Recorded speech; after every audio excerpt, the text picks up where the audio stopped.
So we are live with Kamrat from USA, Kamrat who make a YouTube channel Fellow Traveler, and hi, what's up?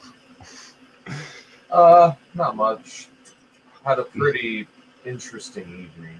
A lot of drama. Don't really want to get into the details, but otherwise, it's been a good time all the way up 15 minutes ago. How are you? I am just awake. It's 6 time morning in Saturday after the very busy week of the work. And I would like to say why I want to speak with you, because in USA, when we are thinking about the left in the USA, most of the leftists which I know from the internet, it is the people who defend the democratic parties all the time. They speak about the rainbow flag. All the time they speak that the Soviet Union was not very good, that it was not true socialism. They attacked Soviet Union, especially the guy whose name is Vosh. And you are different. You are different. I saw in your video that you defend the Soviet Union. You defend many things which I appreciate your work. So I would like to show you to my viewers from Poland that in USA they are true comrades who that not all Americans are stupid. They are Americans who are really communist. It's not stupidity. What you have to understand is that you have decades of anti-communist and Cold War propaganda that has been disseminated to the American people, and they are stamped with the birthmarks of that legacy. Does that make sense? They are stamped with the birthmarks of that legacy on top of a Democratic Party, that basically works to actively co-opt radical rhetoric and rein it into their control to keep any sort of left-wing movement from meaningfully forming. So instead of forming a union or going out and rioting or organizing a general strike, just vote for this Democratic politician, just support the Democrats and they'll do it for you. It's just an example of what I'm talking about. But in general, yeah, that's more or less what's going on. The American left is very backward. I'm hoping that it can change over time, that as time goes on and people learn more and more about Marxism, like the discourse can change and shift and become more leftward over time, because inevitably people are going to realize radical liberalism does not work, Radical liberalism does not work, and when that does not work, people are going to look for alternatives, and that's where we step in, right? Yes. And how do you want to make this alternative? Because I am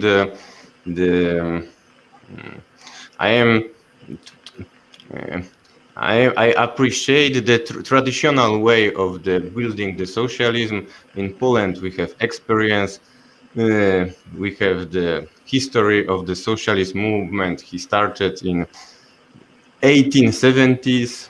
We had parties, socialist parties, communist parties. After 1944, we have example of building socialism in Poland, but always it was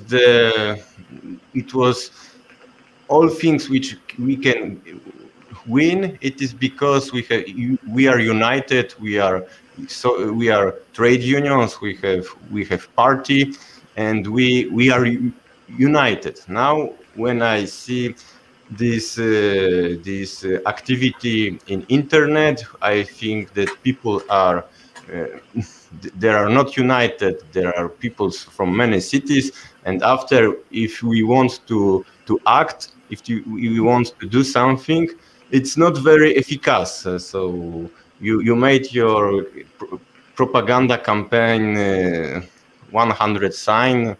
It is good idea, but you see that not many people do it. And how do you want to make your propaganda more efficacious? Effective, you mean? Effective. Yeah, Sorry, yeah. because I'm living in France from 8 years, and I sometimes I use French words. That's fine. Uh, Honestly, the point of the 100 Signs campaign was really just to, I wanted to see who would turn out, and I wasn't disappointed. Solid 8 or 9 people turned out to participate, and they took pictures of their signs. This was more or less to get practice in, because in the future, I'm going to reach out to these people and see if there's future actions I can engage with them. The re You asked me how I'm going to be using YouTube to basically do more effective propaganda, and the way that's going to be is largely just going to be reaching out through my subscribers and trying to have more or less an interactive channel that acts as a relay between different socialists in the United States to do activism. And that's ultimately where I think we should go with YouTube as a platform. I mean, yeah, we can use this channel, we can use our channels for mass public appeal, but we should primarily be focusing on working with reaching out to other socialists, because the algorithm is going to point you in the direction of other left wingers, like hard left wingers. It's not going to point people in the direction of you so much. So I say take advantage of that how you can. Of course, make educational content and so on, but also use this platform to get in contact with other Marxists and so on, and basically so that you can come together and consolidate and go and do real world activity. That's more or less one of the side projects I'm trying to do with this channel, and that's part of what the 100 Science campaign was about. I saw your movie when you speak about the socialist countries after 1956, and I would like to know your position, because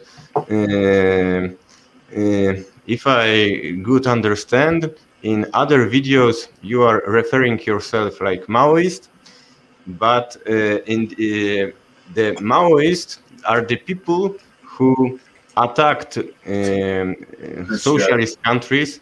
They said that the Soviet Union was the imperialist fascist. It was socialist imperialist or stuff like this. Yeah.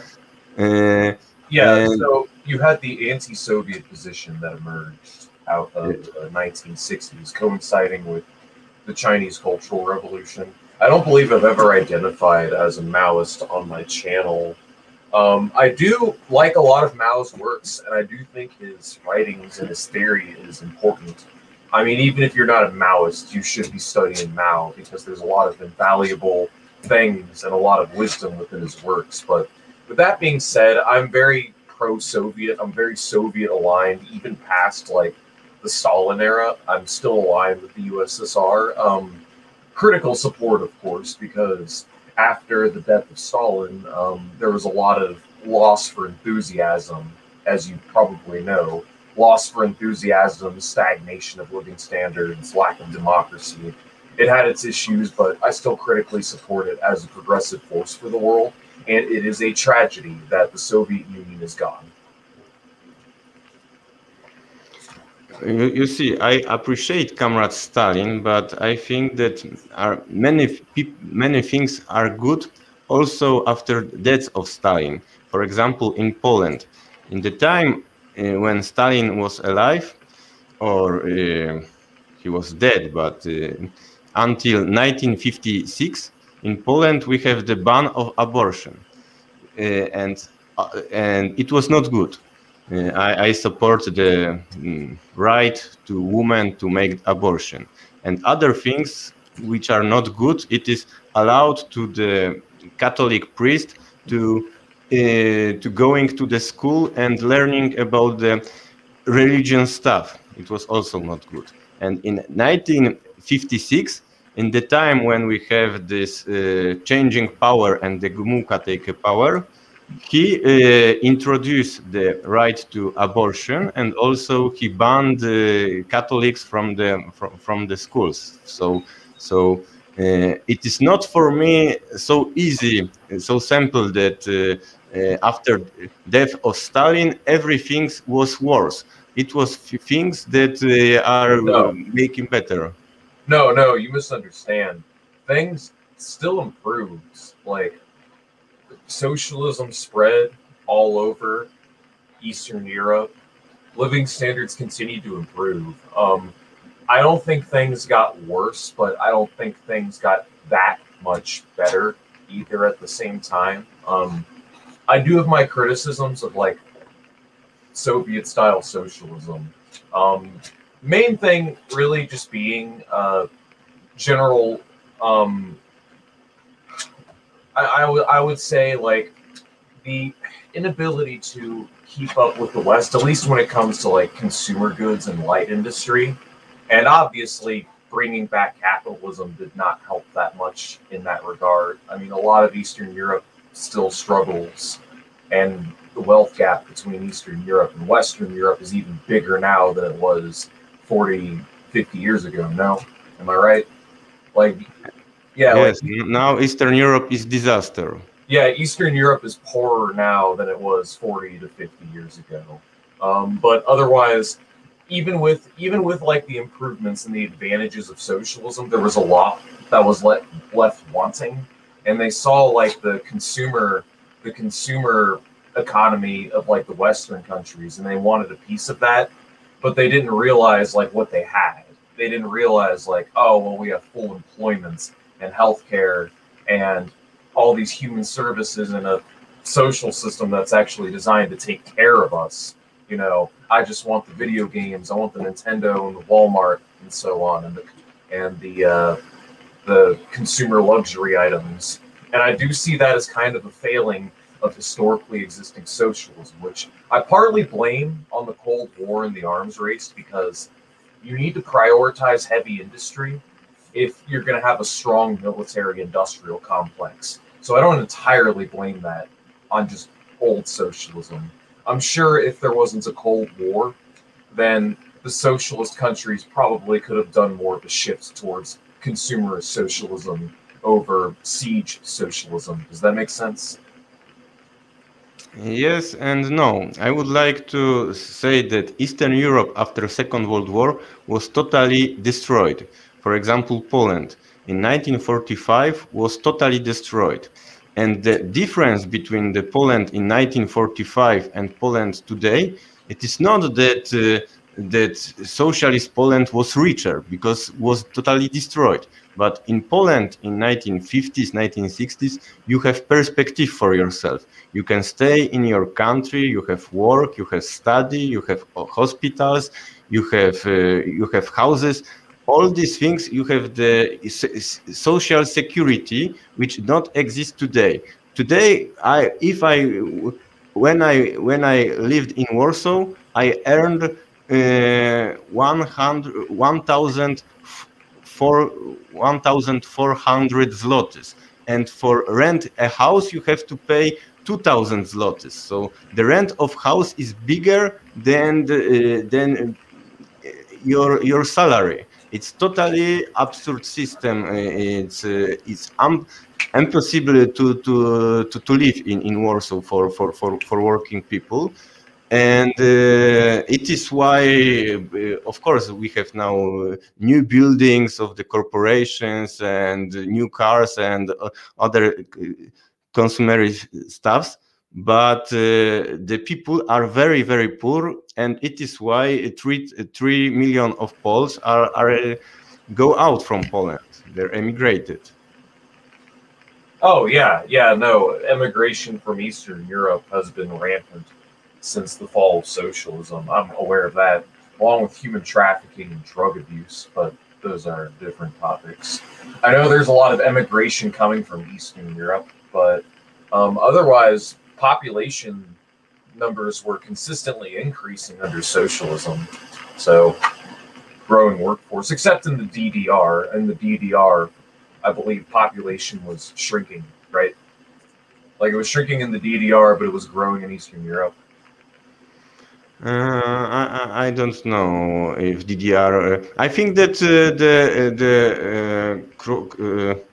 in all Eastern countries, it was we have good demographic, but maybe in DDR it was different. But I want also say something about the consumerism.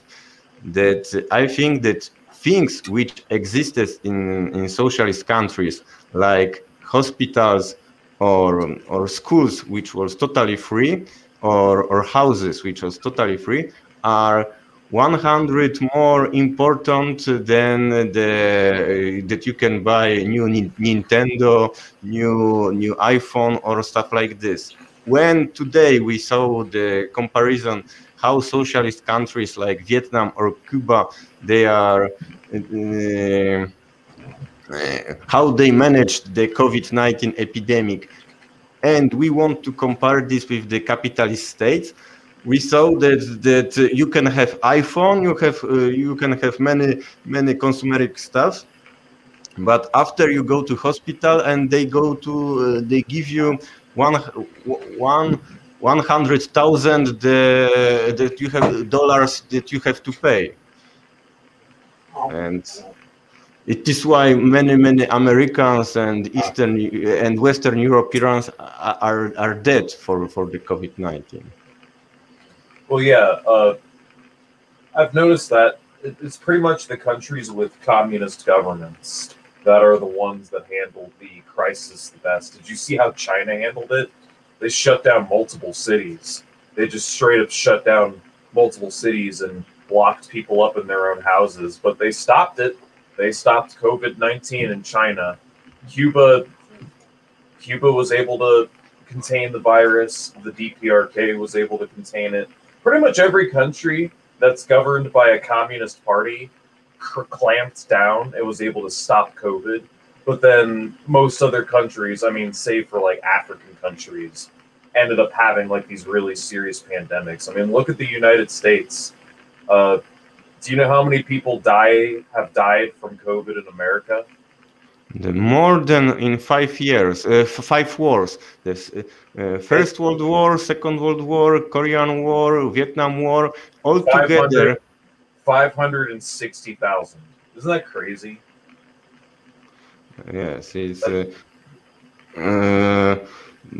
But it shows the superiority of the socialist states. It is, I know it is strategy.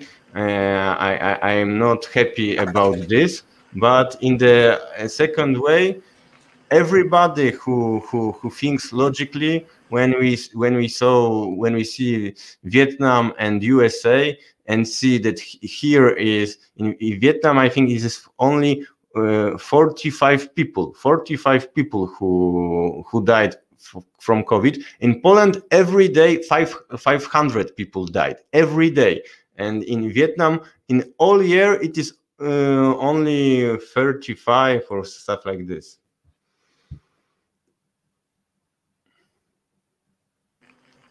I'm sorry, what'd you say?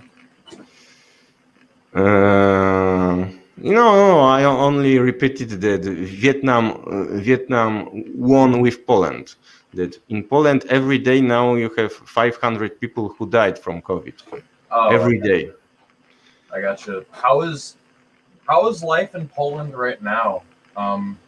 Just curious.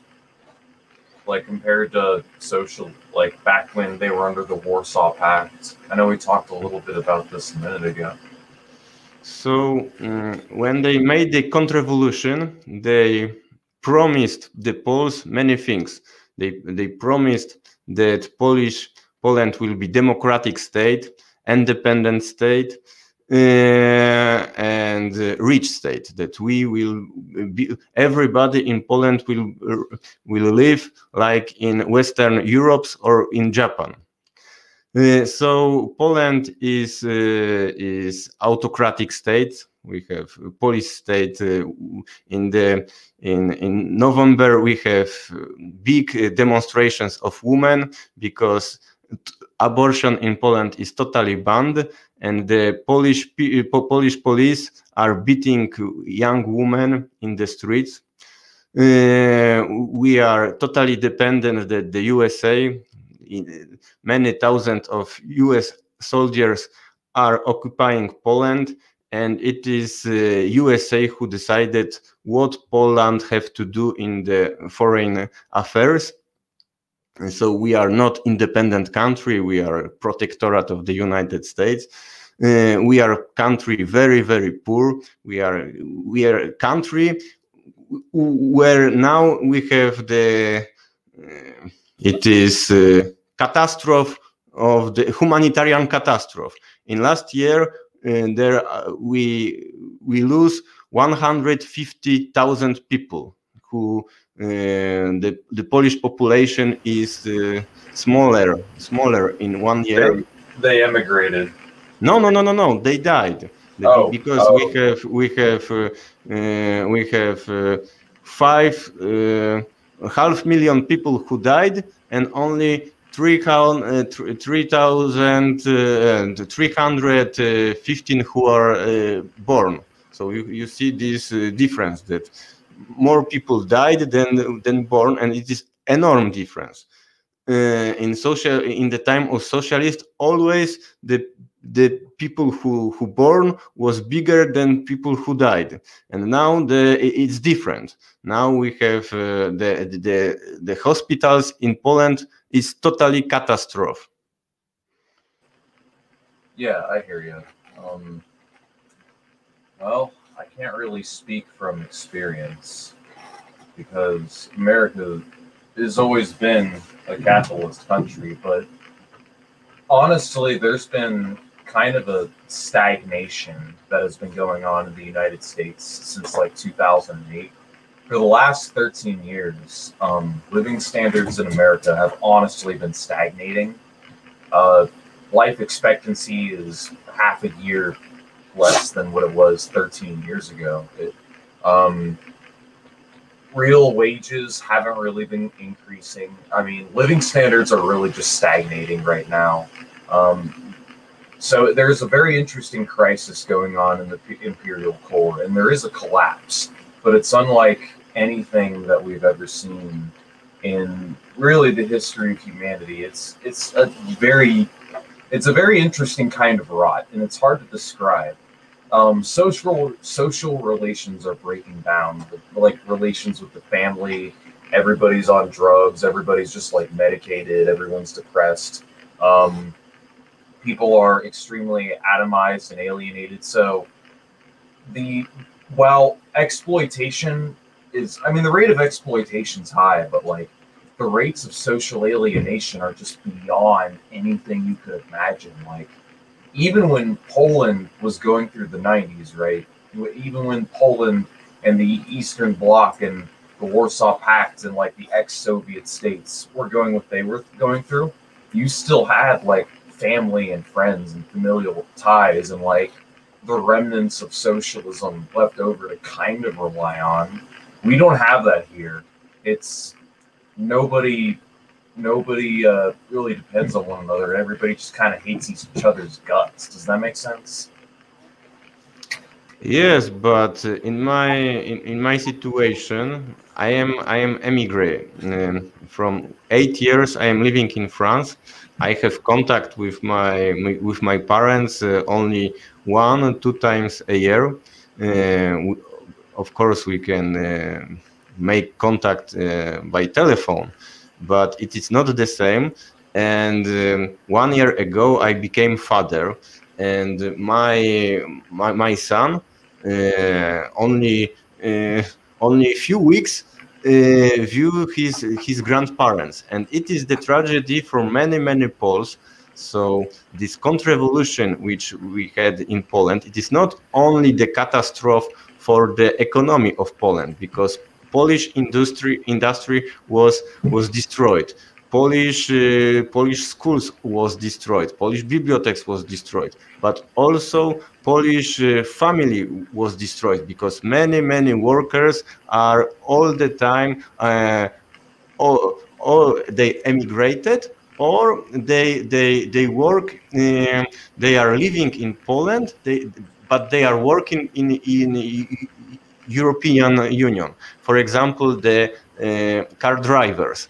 They live 2 weeks in Poland, and after 3 weeks they are taking truck, and they are delivering something from Germany to France, from France to Italy, from Italy to Germany, and after 3 weeks they come back to Poland for 2 weeks, and they live like slaves. when they live in the trucks, they don't use bathroom, they don't they sleep in the trucks, and it is in the time of the pandemic. On pandemic, when every time you have to wash your hands, wash yourself, and these Polish people who are in these trucks, they don't have hygienic, and it is catastrophe of total. So, how would you say the situation is looking like for socialists in Poland? Is there a movement of some kind, or is there like a prominent communist party? Like, what's going on in Poland? So the last 30 years it was catastrophe, and we are the country, the one of the most which is brainwashed by the US propaganda, and it is why I want to talk with you, because in Poland the USA is they showing USA, America, like a paradise in the world, and they show also the American citizens that everybody in the USA, they are anti-communist, they are businessmen and stuff like this.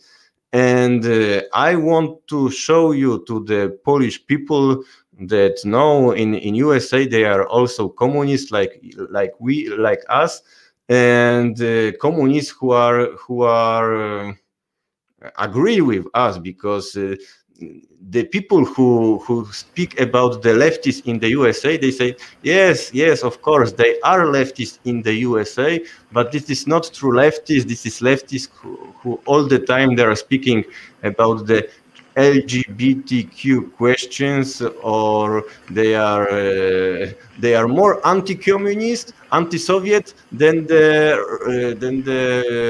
extreme right. But in last year, we have something exchange.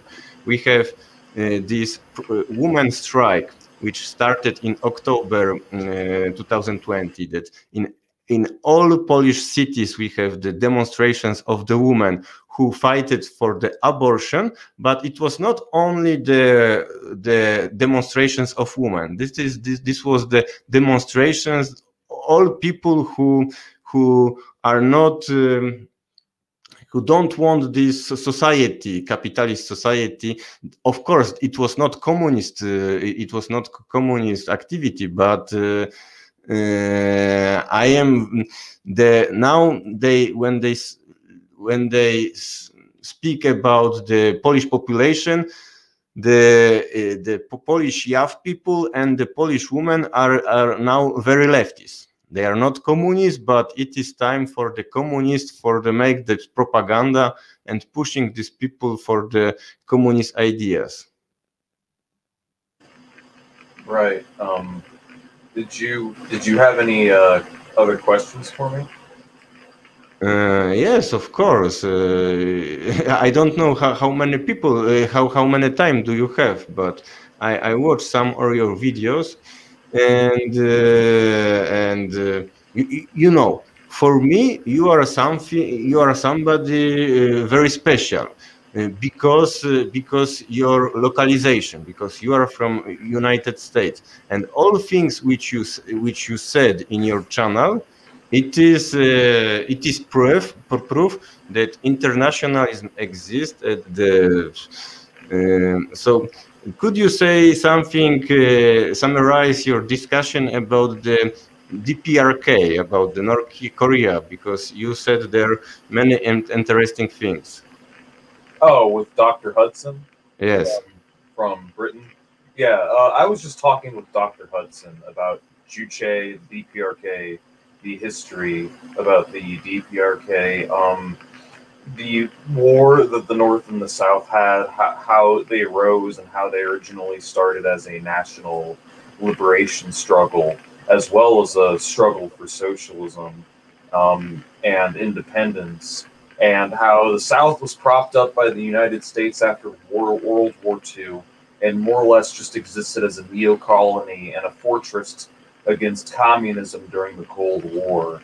And we talked about all the hardship that North Korea has gone through, and how, in spite of all of the hardship that they've been through, North Korea still is able to provide a respectable way of life for its people, and is also able to maintain a strong military at the same time. And I like the DPRK, and I do have support for it for the simple reason that it is, for all intents and purposes, the last, what I consider, anyways, I consider North Korea to be the last socialist country on earth. Cuba is in the process of liberalizing. Vietnam is like a social democracy. China is a social democracy. Whether or not they'll be socialist in the future is a different conversation, but at the moment, there's only one truly socialist country, and it is the DPRK. Okay, and tell me, in one of your video, I saw the link to the party, Communist Party of. Are you member of this party? Yeah, I'm part of the PCUSA, which is an offshoot of the CPUSA, the Party of Communists USA. It's an offshoot of the Communist Party USA. Right now, it's more of a reading club or an educational project. We don't do a lot of activism or organization out in the real world, but it's simply because we don't have the numbers to do so. But we're getting there. We're growing the party, and we're starting to gain more traction. I've learned a lot of things. It's been a great educational tool for me, and I link it to my channel because I'm part of the party and I want more people to join. So I advertise the PCUSA in some of my videos. But it's an offshoot of the CPUSA in the sense that the founding members of it were part of the Central Committee of the Communist Party USA, and they tried to reform it because it was a democratic partisan party. It was a pro-democratic establishment party, and they wanted to reform it so it wasn't like that anymore, so that it was actually like a revolutionary org again, like it was a century ago. And what ended up happening is they got kicked out. They got kicked out, so they went off to form their own party, and that's where you get the Party of Communists USA. Um, 2 months ago, I speak with the Ben Burgess. I don't know if you know him. Nope. He is from DSA, from the Jacobin magazine. Ben Burgess. Oh, Ben Burgess. Yeah, I think I have a book by him, actually. I bought a book by him. Yes, and I have his book. I asked him one question, and his response was not satisfying me. My questions for him is: if you and DSA one day you are the ruling party in the USA, can you promise me that in 1 week every US bases, every US soldiers which are in all the world, that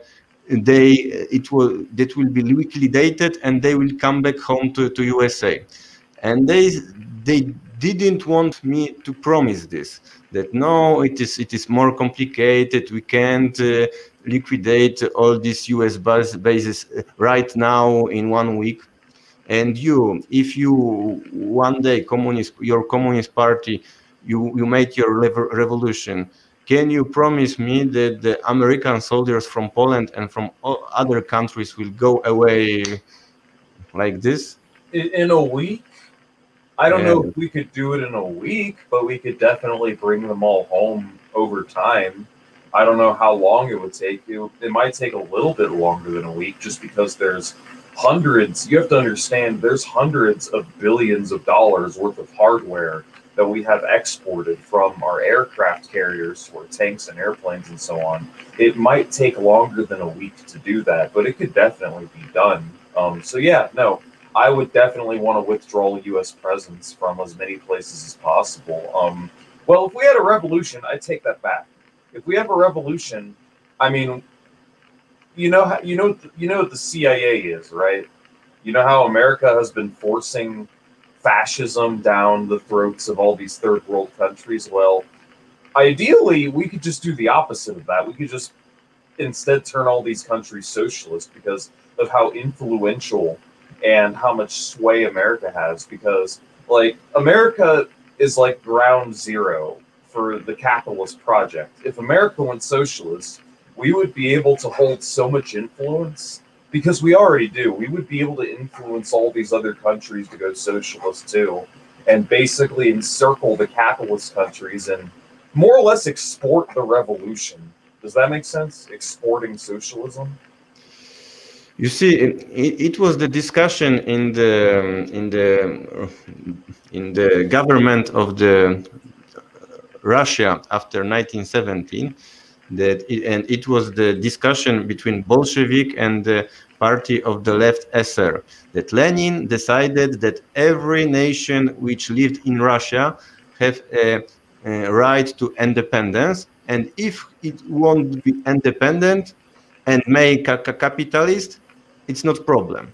And left ISER, they say, no, we have to use the power of the Russia. Now we are socialist countries, so we have to, and they don't want to sign the Treaty of Brest-Litovsk.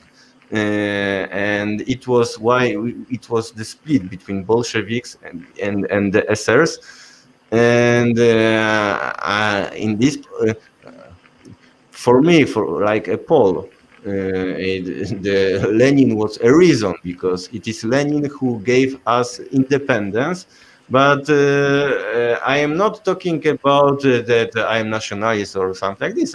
Only I think that the true socialism we can build not by export revolution. Export revolution can help, but if there are not the base, they are not socialists in these countries, and they are not rooted in this society, it will not work good. In Poland, revolution was not very good in this. Yeah, I hear you. So you sound to me like you want to uphold nations' right to self-determination, and I want to export the revolution where there's potential and where there's good potential for it. So, a country like India, I'm just saying, America, if we were to go socialist, is a country that I think should be there for any country that wants to go socialist, or maybe not even socialist. Maybe they just want to be like just a progressive country, like Venezuela, right? Like help like Venezuela. Instead of sanctioning countries like Venezuela, you help these countries develop and you help them grow. You know, you help these countries grow and develop. You help them build socialism, and they in turn come back to help you. And we have like an increase in global living standards. You know, that's kind of what I'm in favor of. That's my idea of international solidarity. You want to know what I would do if I was in charge of America? One of the first things I'd do. Yes. Well, one of the first things I would do is first I'd issue a national apology to the globe and all the countries that we've fucked over. I would just immediately apologize. Second, I would lift sanctions on all of our geopolitical enemies, from the DPRK to Cuba, Iran, Venezuela, China, every country. I'd lift all sanctions. And from there, I'd leave them alone, bring our troops home, and from there, just focus on building socialism back at home. That would be pretty much the plan. Socialism in one country, baby. Okay. So you are this is this response which I wanted to hear. So, and tell me what is your perspective in the future? How do you want, because I saw your video that you want to make the debate with Vosh, and do you think that the Marxist-Leninist in the leftism in the USA one day can be majority? Because I think that Vosh, the YouTube channel of the Vosh is much more popular than your YouTube channel, and how do you want to change it?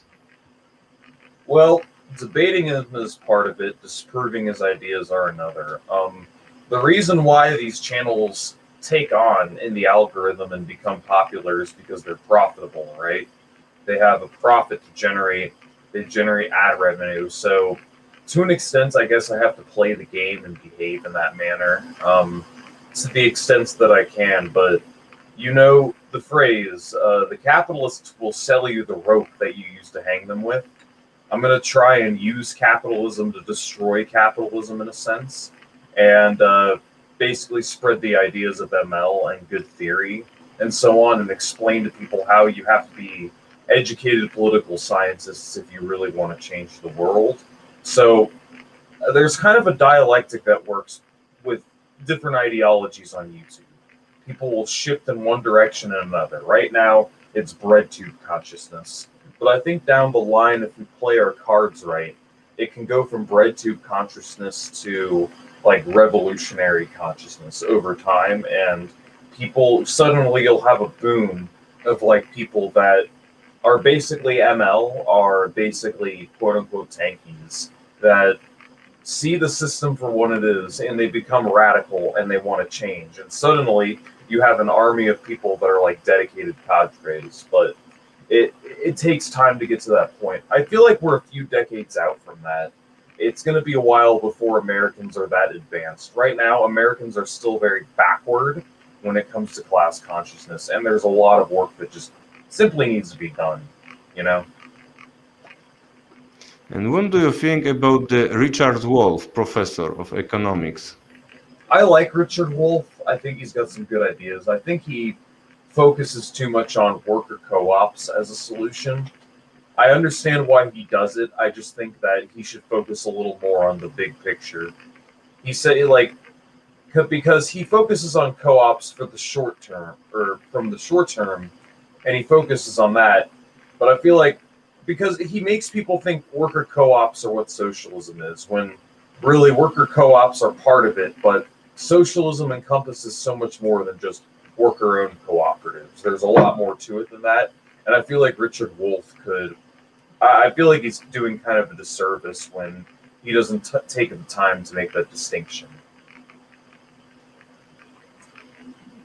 I think that Richard Wolff is very good for criticizing capitalism, but when he wants to propose something, it's not very good. And it's co-ops. Yes, but also that's really it. It's the overemphasis on co-ops. That's all. Yes, but it's not very. In one time he speaks about co-ops, but in the other he speaks a lot about the Franklin Delano Roosevelt. He speaks about the Bernie Sanders and about all these leftists in the Democratic parties. And I don't think that Democratic Party wants to make workers co-ops. It is. It's not. If you want to build the workers co-ops, okay, but the way for do it, it's not. It is not the. It is not the Democratic Party, and also. I am a worker, and worker who are working the very shitty jobs because I'm emigrant. I don't speak very good French language, and my life here, it is life of the worker, hard-working worker, and I think that it's not very good that I don't like ideas that the socialist movement are leading by the people from the universities, from the people who don't work, or people who say in the YouTube, give me the money by Patronite, help me. And I think that the socialism, it is the base of the socialism, it is workers movement, and it is the workers who have to lead this movement, not the workers who have only be the members and the intelligentsia who have to lead. I am for the working the socialist movement leading by the workers. And it is why many Polish people hate me, because every famous socialist in Poland, he don't know what is the hard work. Many of them didn't ever worked. Are you there?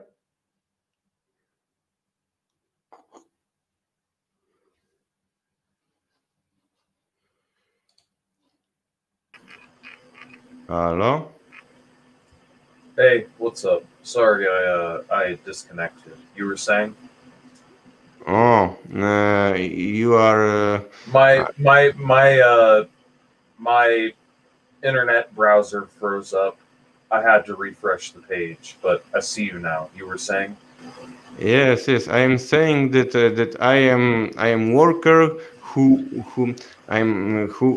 wants to build the socialist movement, not only for the liberation workers, but only also this movement have to be led by the workers like me, not from the people from intelligentsia, from the professors of the universities, or other people who are in YouTube channels and said, give me money for patronite, I will be your leader, and you have to work hard and give me.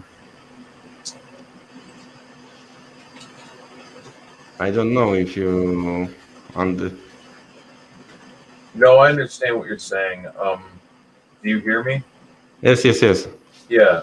What I was saying is that, no, a lot of university students and a lot of leftists today are from universities, and what I would say is, well, I disagree with some of their takes, and I feel like, um, and I feel like there's some toughness and some grit that's kind of lacking on the American left, as well as really just not really being radical enough in general. I mean, whether you like it or not, these are the people that we have to work with, and these are the people that we have to do work with and educate and radicalize, because they're the people that are ideologically closest to our position. So, I mean, it might suck now, but you have to be patient.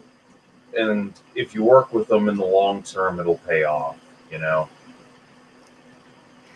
And what is your position to the identity politics?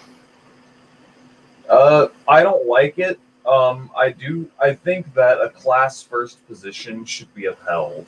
Like, obviously, women's issues, LGBT, ethnic, and racial minority issues should be fought for, and we should show support for these issues when they show up, just because it'll earn us more comrades, and because when we show that we're there for them, they will show solidarity with us when we need their help.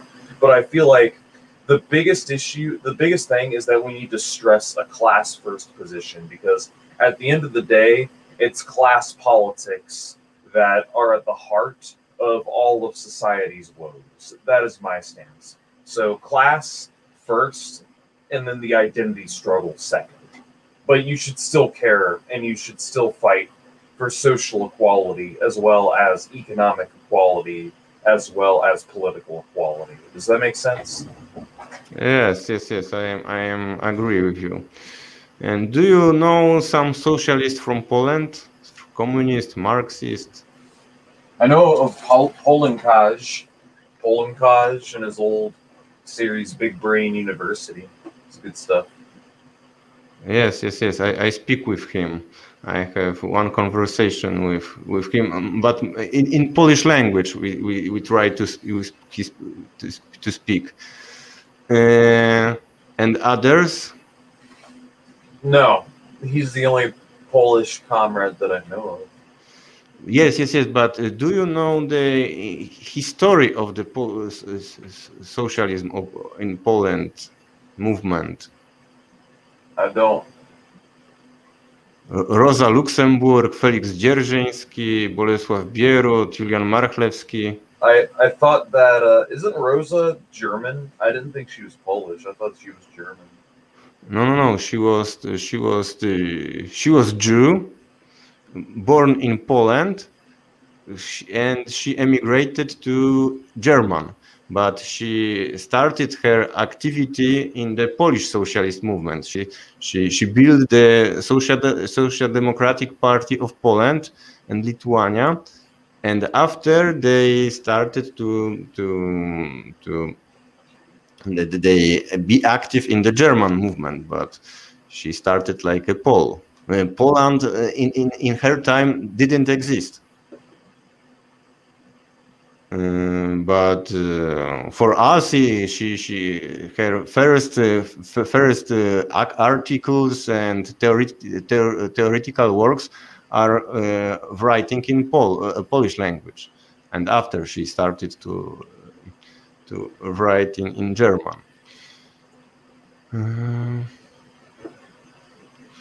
Okay, comrade, your response are very fast and very how to say, regularly. I speak with the other people who, when I ask question, they speak and speak and speak, and you are in 1 minute you answer.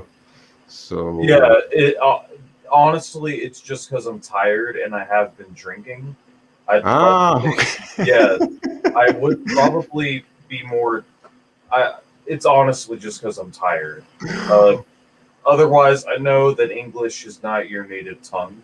Um, Yes. if there was more for me to bring up, then I would bring up. I mean, it's we can go for a little bit longer. We don't have to end it now. Um, but yeah, sorry if I haven't said much. Like I said, I'm just tired. No. For me, it's not problem. But I have impression that for you it's like that you are in police, and I have to investigate you, and Yeah, yeah, fair. and you answer the question, but not with it's. For me, when somebody asks me, I use all the possibilities to speak about the communism. I can say you that yesterday I have debate with one anti-communist. It was very popular, and it not in my channel. It is in the other channel. But very often I discuss with the anti-communist, and I'm good with this because I insult them, I massacre them, and the public is happy. Yeah, you should link me to it after this is over. But yeah, long-term goals I think I just have for now is I want to host more protests. I want to eventually start using this platform to organize protests because I feel like through YouTube we could connect with other leftists and we could use it as a platform to connect with one another in ways that we never have before. And we could use this platform to, well, yeah, really just organize protests because YouTube could be used to get everyone in on it, and then everybody within their local municipalities and cities just organizes. But really, it's just organizing skills that need to be cultivated more than anything else. And I think that's really what needs to be stressed. I guess it's sort of like be the change that you want to see in the world, you know? Be the change that you want to see in the world. By the way, could you send me the link to this stream after we're done? I'd like to listen to it. I can send you a link right now. All right, cool. For not forget. But you know, it was yesterday, and it is set 7,000 view. So.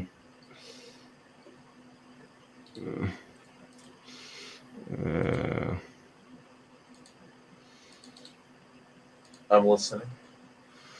I send you.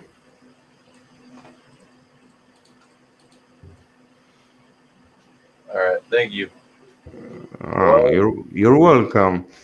And what do you want to do in 1st May? Do you have demonstration in the United States? Yeah, May Day. I don't know what I have planned for May, but I would like to do something now that you mention it. But I think for now, I think we should kill the stream. But in regards to May Day, yeah, no, I definitely want to do something. I definitely want to have something planned or some sort of demonstration, but I think it's going to be online. Something like sort of like the 100 signs, something that people can do. Probably just put up some signs to celebrate International Workers' Day or do some sort of march of some kind. I've got to get in contact with my comrades through Discord and see what we could do. But that's something that I would want to plan collectively, you know? Yes, but demonstrations in Paris every year there are the big demonstration, 50,000 people, 100,000 people, very big demonstrations. And in your country there are not demonstrations on 1st May? Yeah, I mean, no, there are demonstrations. They just usually come from worker orgs or workers' organizations, anyways. Okay, so you are tired and you want to finish? Yeah, I'd like to wrap up. I'm pretty sleepy right now.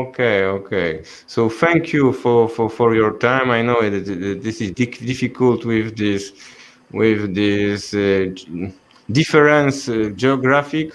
It's difficult for me, difficult for you, but thank you for your participation and good luck with your building the party communist and stuff like this. Oh, thank you, thank you. I appreciate it.